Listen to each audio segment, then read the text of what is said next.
The biological survey restricted the number of stream crossings until after June to protect steelhead salmon. A trash removal plan was needed that would minimize any impacts on the wilderness and rely on unskilled volunteer labor. Because of the newly designated wilderness protections, use of all motorized and certain mechanized devices such as a helicopter, motorized vehicles, motorized saws, and even a wheelbarrow were inappropriate.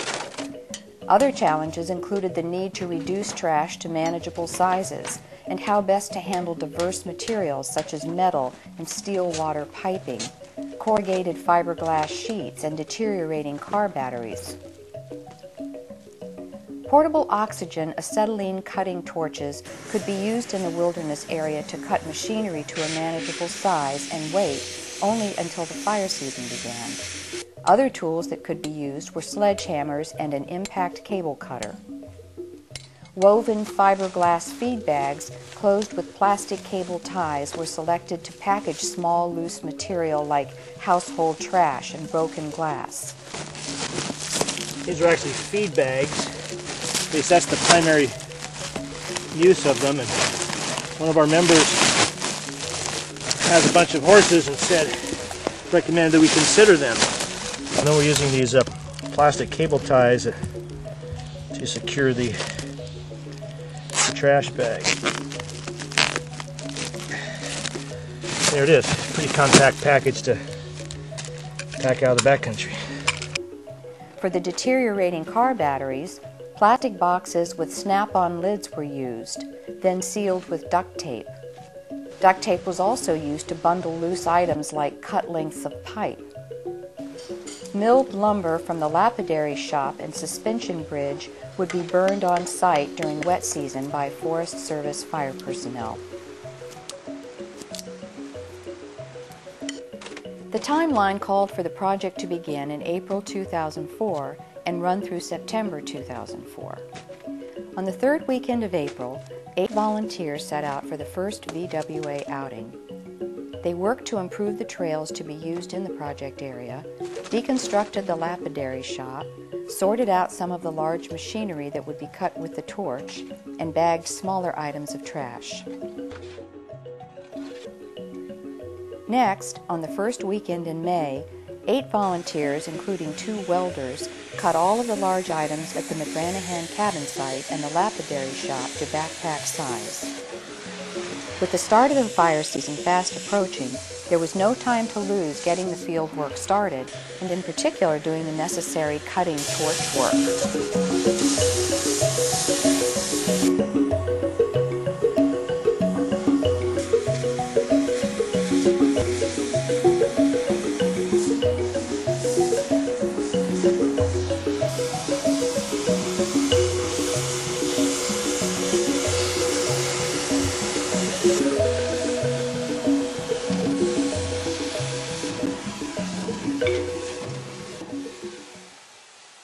My name's Kenny Camello. I first walked into this canyon in the spring of 1970. I lived here from 1970 to 1983. We had the Blackfur jade mines. And I'm in here to help clean up. Now it's a wilderness area. And part of this mess is things that I brought in myself and my partners. I love the place. Lived here, like I say, many years. Had 2 sons in here. Used to push them in and out on the wheelbarrow when they were smaller, carry them on my back. And we still like to come back in here. It's a beautiful place.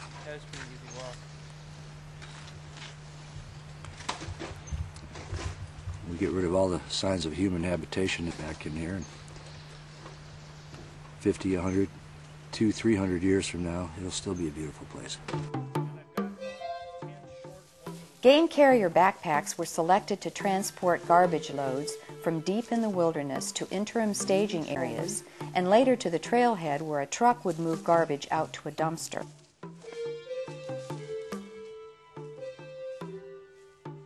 And it comes with this shelf, and it's an external frame pack, and you can buy it without the bag, which is what we did. And then for our application to pack trash out, we've installed this lightweight plywood frame to protect the carrier from sharp and angular kinds of items that might be strapped to it. So part of the load can be carried by the shelf, and then the balance of the load will be secured to the pack with these tarp straps or bungee cords. And one thing that's kind of neat about these packs is that the torso length is adjustable, so the distance from the waist strap to the top of the shoulder straps can be adjusted by another strap in here, so one size literally fits all. The trash bags, some of them are really heavy, some of them are light, some of them are filled with broken glass, metal parts, all kinds of stuff. So the idea is that we'll stick these on here as well as it'll fit.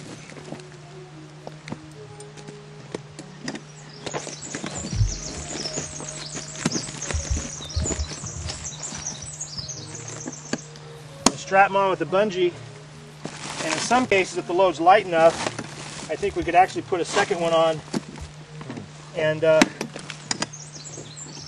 let the achieve maximum volume for the load rather than have it dictated by the weight.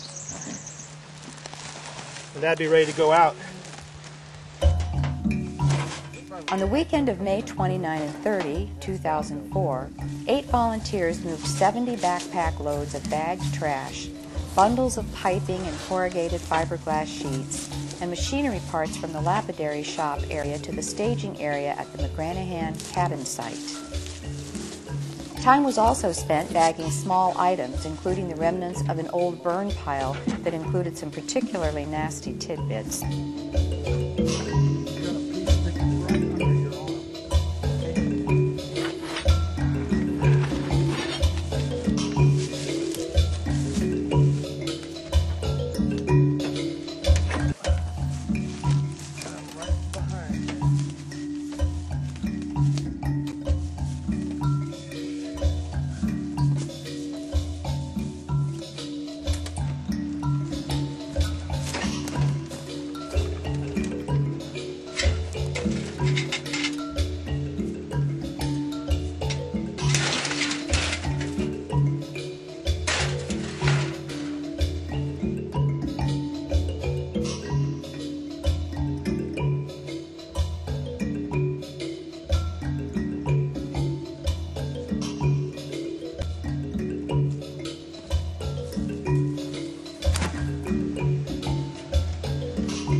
By the end of May, 19 individual volunteers had contributed a total of 247 hours working on the project.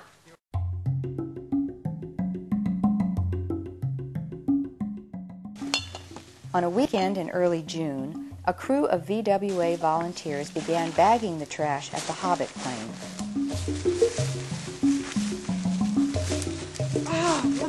That was pretty bad, I'm sorry.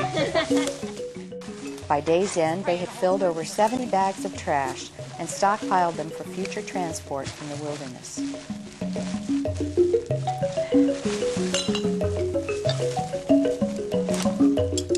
A crew of 8 VWA volunteers returned to the Hobbit a week later, in the middle of June, and filled 55 more bags of trash. They also assembled 12 backpack loads of larger metal trash items to be strapped directly to frames for packing out of the wilderness. By the end of June, a total of 33 individual volunteers had contributed a total of 472 hours working on the field phase of the project.